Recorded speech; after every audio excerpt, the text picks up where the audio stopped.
சிந்து பைரவி சீரியல்ல மட்டும் நம்ம என்ன நினைக்கிறோமோ அதுதான் நடக்குது. என்ன இன்னைக்கு சிவாவை பார்க்கும்போது தான் ரொம்பவே பாவமா இருந்தது.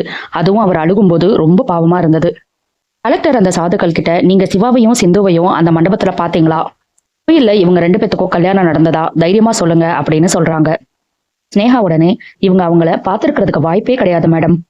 சிவா ஸ்னேகாவை கடத்தவும் இல்ல, தாலி கட்டவும் இல்ல அப்படின்னு சொல்றாங்க. ஆமா மேடம், நான் சிந்துவை கடத்தவே இல்ல, நான் அவளுக்கு தாலி கட்டவும் இல்ல அப்படின்னு சிவாவும் சொல்றாரு.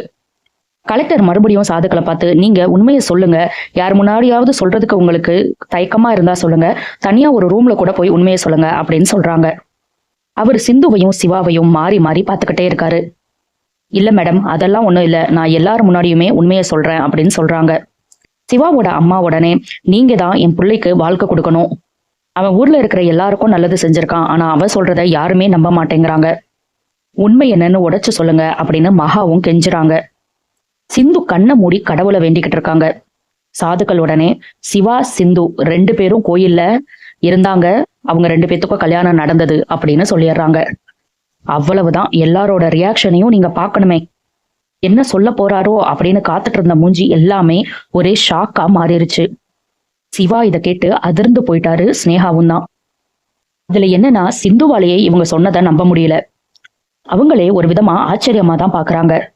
சிந்து ஃபேமிலியில இருக்கிற எல்லாத்துக்குமே ரொம்ப சந்தோஷம். அப்பாடா, இவர் உண்மையை சொல்லிட்டாரு, சிந்துவை இனி வீட்டுக்கு கூட்டிட்டு போயிடலாம் அப்படிங்கிற சந்தோஷம். ஆனா ஸ்னேகா, ரேகா, மகா, சிவான்னு எல்லாரோட மூஞ்சியும் பாவம் ஆடல. என்னது இது, இவங்களே போய் சொல்லிட்டாங்களே அப்படின்னு ரொம்ப ஆச்சரியமாவே பாக்குறாங்க.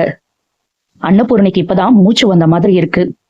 சிவா உடனே, நான் கடத்திட்டு போய் தாலி கட்டல, இவங்க பொய் சொல்றாங்க, இவங்க ஏன் பொய் சொல்றாங்கன்னே தெரியல அப்படின்னு சிவா கத்த ஆரம்பிக்கிறாரு. அதுக்கப்புறம் நடந்ததை யோசிச்சு பாக்குறாங்க சாதுக்கள். கல்யாணம் முடிஞ்ச கையோட சிந்து மலைக்கோயில இருக்கிற இந்த சாதுக்களை தான் போய் பார்த்திருக்காங்க. போய் பார்த்தது மட்டும் இல்லாம நடந்த எல்லா உண்மையையும் அவங்க கிட்ட சொல்லியிருக்காங்க. நான் சின்ன வயசுல இருந்தே சிவாவை காதலிக்கிறேன், அதனாலதான் இப்படி ஒரு தப்பு பண்ணிட்டேன், நான் பண்ணதெல்லாம் பாவம்தான், எனக்காக நீங்க வந்து சாட்சி சொல்லணும் அப்படின்னு வேற சிந்து சொல்றாங்க. எனக்கு தோணுனதெல்லாம் உங்ககிட்ட சொல்லிட்டேன், இனிமேல் உங்களுக்கு என்ன தோணுதோ அதை செய்யுங்க அப்படின்னு சொல்லி சாதுக்கள் கிட்ட சொல்லிட்டு இவங்க வர்றாங்க. அந்த சாதுக்கள் கரெக்டா வந்து சிந்துக்கு சாதகமா இங்க சாட்சி சொல்லிடுறாங்க. ரேகா உடனே, இவங்க பொய் தான் சொல்றாங்க மேடம், கொஞ்சம் டைம் கொடுங்க, நான் இன்வெஸ்டிகேட் பண்றேன் அப்படின்னு சொல்றாங்க. நீங்க இன்வெஸ்டிகேட் பண்ணதெல்லாம் போதும், இனிமேல் நீங்க சிந்துவோட விஷயத்துல நடுவுல வரவே கூடாது. ஆல்ரெடி அதிகாரத்தை நீங்க ஓவரா பயன்படுத்தினால உங்க மேல நான் ஆக்ஷன் எடுக்க போறேன். இனிமேல் சிந்துவோட எந்த கேஸ்லயும் நீங்க சம்பந்தப்படவே கூடாதுன்னு சொல்லிடுறாங்க. இவங்க இதுக்கு மேல நடுவுல வந்தா என்கிட்ட சொல்லுமா, நான் உன்னை பாத்துக்கிறேன் அப்படின்னு சொல்லி சிந்து கிட்டையும் சொல்றாங்க. சிவாவை பார்த்து, உங்ககிட்ட இருந்து இப்படி ஒரு விஷயத்த நான் எதிர்பார்க்கவே இல்லை சிவா, நீங்க ஒரு நல்ல பொசிஷன்ல இருக்கீங்க, சிந்துவை கடத்திட்டு போய் கல்யாணம் பண்ணிட்டீங்க, அவங்க கூட சேர்ந்து வாழ்ந்தா உங்களுக்கு என்ன, ஏன் இப்படி அந்த பொண்ணை கஷ்டப்படுத்திட்டு இருக்கீங்க அப்படின்னு சிவாவையும் 2 கிளி கிளிக்கிறாங்க டாக்டர்.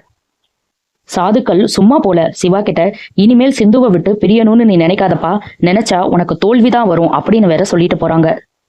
அன்னபூர்ணியும் சிவா கிட்ட, ஏன் சிவா இப்படி எல்லாம் பண்ணிக்கிட்டு இருக்க, நீ பண்ண தப்ப மறைக்கணுங்கிறதுக்காக திரும்ப திரும்ப தப்பு பண்ணிக்கிட்டே இருக்காத, சிந்துவே உன்னை ஏத்துட்டு வாழும்போது நீ ஏன் சிந்துவை ஏத்துக்க மாட்டேங்கிற, பாத்தியா உன்னால அவ எவ்வளவு கஷ்டப்படுறான்னு பாரு, இனிமேல் சிந்து கண்ணுல இருந்து ஒரு சொட்டு தண்ணி வரக்கூடாது, இந்த மாதிரி விஷயத்தெல்லாம் இனிமேல் பண்ணாத சிவா அப்படின்னு அன்னபூர்ணி சிவாவை திட்டுறாங்க. சிவாக்கு என்ன பதில் சொல்றதுன்னே தெரியல, எப்பவும் போல அமைதியாயிட்டாரு. ஸ்னேகாவும், இந்த சிந்து எவ்வளவு நாள் தப்பிக்கிறான்னு பாப்போம், வாங்கப்பா போலான்னு சொல்லிட்டு அந்த இடத்த விட்டு போயிடுறாங்க. எல்லாரும் போனதுக்கு அப்புறம் அவங்க அம்மாவும் எசக்கியும் மட்டும்தான் சிவா கூட நிக்கிறாங்க. ஐயோ, இந்த கொடுமையெல்லாம் நான் பார்க்க வேண்டியதா இருக்கே அப்படின்னு மகா அலறாங்க. சிவா கீழே விழுந்து கதறி அழகுறாரு. ஏன் என்னை யாருமே நம்ப மாட்டேங்கிறாங்க அப்படின்னு சொல்லி அலறாரு. இதோட இன்னைக்கு எபிசோட முடிச்சுட்டாங்க. இனி கதையை எப்படி கொண்டு போறாங்கன்னு நம்ம பொறுத்திருந்து பார்க்கலாம். அடுத்தடுத்து சிந்து பைரவில என்ன நடக்குதுன்னு தெரிஞ்சுக்க சப்ஸ்கிரைப் பண்ண மறந்துடாதீங்க.